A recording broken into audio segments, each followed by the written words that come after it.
Kalau beberapa hal yang kami sampaikan itu tentu tidak sama antara satu dengan yang lain.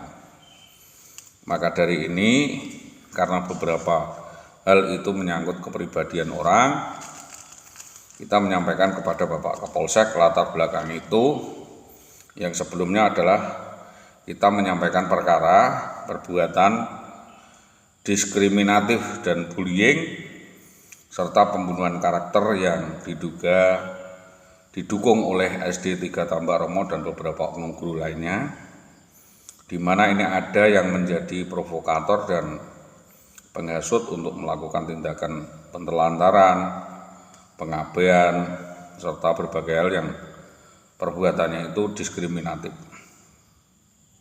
Maka dengan ini kami menyampaikan beberapa laporan terkait dengan ujaran kebencian dan doxing yang disampaikan melalui publik, melalui akun Facebook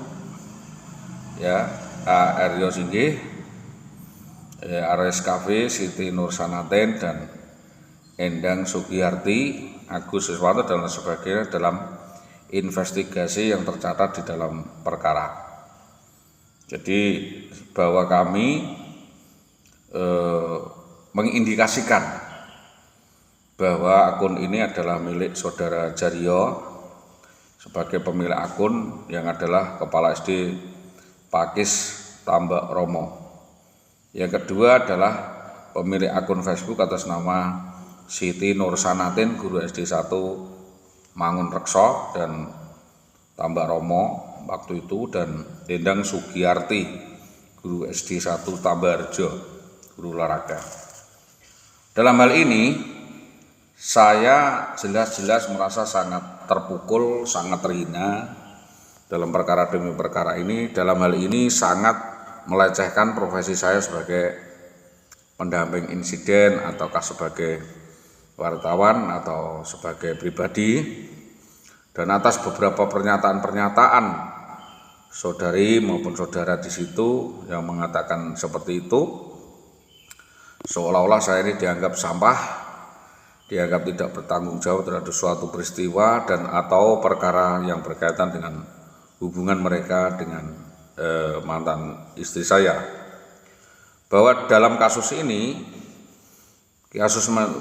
akan menjadi pintu masuk yang diduga ada kaitannya dengan kasus lainnya, yaitu berkaitan dengan ulah tindakan yang diduga dilakukan oleh IWW, oknum guru SD Tambak Romo, dan persoalan-persoalan lainnya yang saya belum jelas belum terselesaikan. Jadi ada penyampingan jawaban oleh para pihak dan kepala sekolah maupun atasan.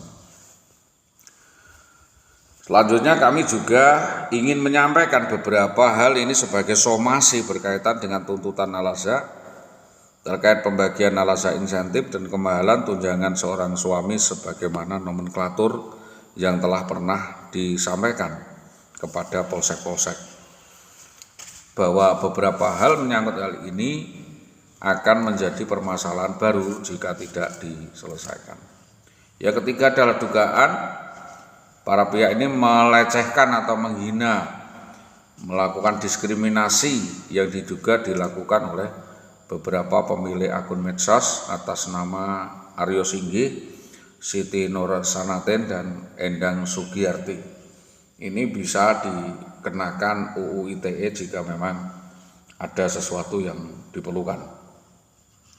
Bahwa mengenai bahwa salah satu dari oknum kepala sekolah namanya Aryo Singgih ini nindes suatu pemberitaan, itu adalah hal yang tidak tepat. Saya hanya menginginkan bahwa yang bersangkutan mengirim berita sebagai hak jawab bahwa hal itu tidak benar, itu tidak kepada saya, kepada berita. Jadi saya menyampaikan itu kepada kantor berita, diberitakan, maka yang disampaikan juga dia harus melalui kantor berita itu sebagai hak jawab. Itu etika jurnalistik. Itu sah dalam undang-undang pers dan kondom domainnya. Ya, seandainya memang ada permasalahan dengan artikel saya atau opini atau opsi yang berkembang sebagai bentuk namanya adalah afiksasi, sebagai afiksasi atau penghinaan dan lain sebagainya. Misalnya berita ini tidak benar atau hoax, cukup saja disampaikan bahwa berita itu hoax sebagaimana pendapatnya, karena ini adalah berkaitan dengan opini dan pendapat. Tetapi kalau memang pemilik akun ini atau website ini adalah milik orang atau dengan predikat seperti yang disampaikan dalam bentuk penghinaan dan suatu ujaran kebencian, ya tentunya itu ada dapat proses hukumnya, jadi baik secara institusi maupun sebagai pribadi. Terus semestinya sebagai seorang terlapor, ya, sebagai seorang terpelajar seharusnya dapat menggunakan hak jawab dengan membuat karya tandingan. Buktikan kalau memang bisa membuat karya tandingan sebagai karya tulis, literasi atau muatan konten yang dapat disampaikan melalui pers, media yang bersangkutan dan atau lainnya sebagai pandangan-pandangan pemberitahuan yang selama ini kami sampaikan. Selanjutnya bahwa nama korban ini, beberapa korban ini sudah tercatat di kepolisian, sudah menyampaikan keluhan ini di kepolisian bahwa sejak tahun itu saudari IWW memang banyak melakukan berbagai penipuan, ya, penipuan keuangan, ya, yang perlu kami sampaikan, dan ini tidak saya bawa ke kepolisian karena sifatnya keluarga dan internal, tapi tidak ada salahnya untuk saya sampaikan kepada Dinas Pendidikan. Saya sebut bahwa nama korban salah satunya adalah Bapak Wulaji, ya, Kunduran Blora.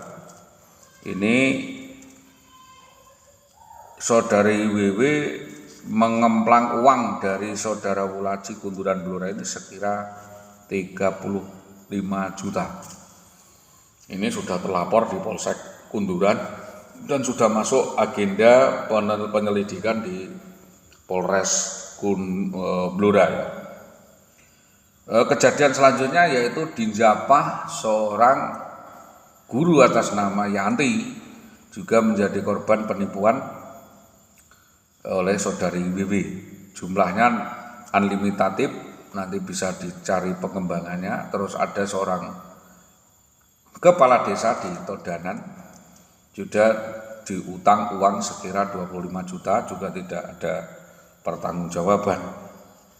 Dari kasus ini juga kami temukan bahwa keluarga kami dijaminkan, diborgkan oleh saudari WW yang berutang kepada saudara Sadio Karanggayam dengan jaminan utang sebesar 85 juta, dan tanggungan hutang itu kami yang mempertanggungjawabkan. Lalu di Pati Kota, namanya pakai nama Pak Didik kembali, ya, diborgkan di BPD BKK Pati Kota, ya, uang sekira 40 juta. Plafon dari Rekom Ibu Supawaten, Pak Jaswati dan Pak Jayus ikut sebagai penjamin. Ini diperkirakan rolling kedua ambil 60 juta. Juga ada yang di Fastabik Tambak Romo maupun di bank atau koperasi lainnya. Koperasinya Pak Kastur malah 125 juta. Lalu perkiraan saudara IWW menjaminkan utang sekira 120 juta dengan agunan sertifikat dan kartu pensiun Ibu AC Astuti dan gelang kalung Ibu Astuti. Ini diambilkan uang sekira 12 tahun. Ini termin 12 tahun. Jadi biar terbuka saja semua permasalahannya. Bukan karena cemburu, Pak, tapi karena keluarga kami keluarga pedagang, semua ada perhitungannya. Jadi karena kita juga tidak bain-bain, kita sudah lapor di Lidik 3 Polres Pati dan di setiap polsek bahwa oknum guru SD 03 Tambak Romo atas nama Indah Wahidawati ini banyak melakukan kegiatan ilegal, ya, kegiatan yang di luar kegiatan sekolah yang sebenarnya tidak patut kami sampaikan di sini, yaitu open BO. ya, melayani pelayanan pemuasan seksual kepada orang yang membeli badannya ya di beberapa hotel menurut keterangan banyak saksi dan keterangan banyak pihak. Jadi hal ini sangat mencoreng atau mencederai kehormatan sebagai seorang pendidik. Jadi hal itu dikatakan banyak saksi.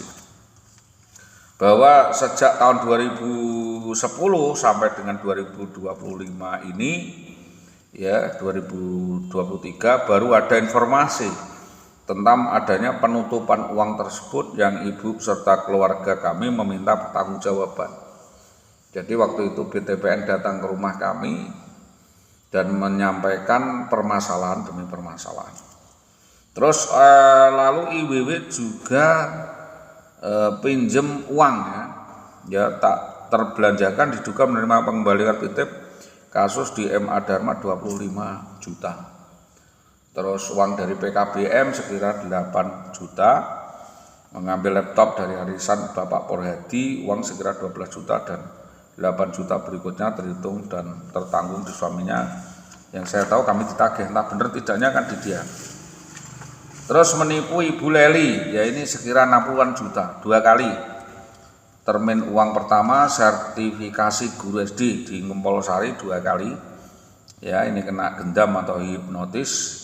Dan ditambah uang dari Bapak Kasnadi Kemiri Sarirejo sebesar 12.500.000 termin pertama. Dan kedua utang lagi 9 juta, jadi 21 juta ditambah 33 juta, saya kira 54 juta. Kali ini dalam kasus ini sudah tercatat di Polsek Pati Kota, kami sudah ada melaporkan. Lalu Ibu IWW juga mencatut uang penjualan 3 ekor sapi Bapak Samiono, katakan kalau satu sapi 15 juta 16 juta berarti dia utang sekira 45 sampai 50 juta. Jadi per sapinya itu 15 juta. Yang kedua adalah pinjam dari Ibu Parmi Bapak Sulaiman 14 juta dan dari Bapak Syahid 9 juta. Ini menurut keterangan dari lingkungan pada menagih saya, benar atau tidaknya kami nggak tahu. Terus utang atau memplang uang dari Ibu Warni atau Suwarni Buah Pasar sekira 95 juta dengan modus kerjasama. Dan pada saat itu Ibu Suwarni diajak wisata di Bali. Jadi ini uangnya dikemplang pas wisata. Lalu Bu Suwarni datang ke rumah kami menagih uang sekira 95 juta. Entah benar tidaknya kita tahu. Makanya kita bicarakan. Perkiraan juga mengambil utang di rumah Bapak Mulyadi Sukolilo sekira 60 sampai 100 juta. Diperkirakan sampai 2013 tidak ada pertanggungjawaban. Jadi dengan orang lain dan orang lain itu cerita pada saya. Tahu-tahu nagih pada saya. Jadi atas catatan utang ini dari bereh tersebut ya dari bakul padi atau bakul jagung di Gunung Pati sekira 35 juta. Ini ada kurirnya 2 namanya Man sama Edi Rustanto, keluarga Ibu Pita Gunung Pati 35 juta. Jadi ini pedagangnya bapaknya Pita, uangnya utang dari Ibu Pita.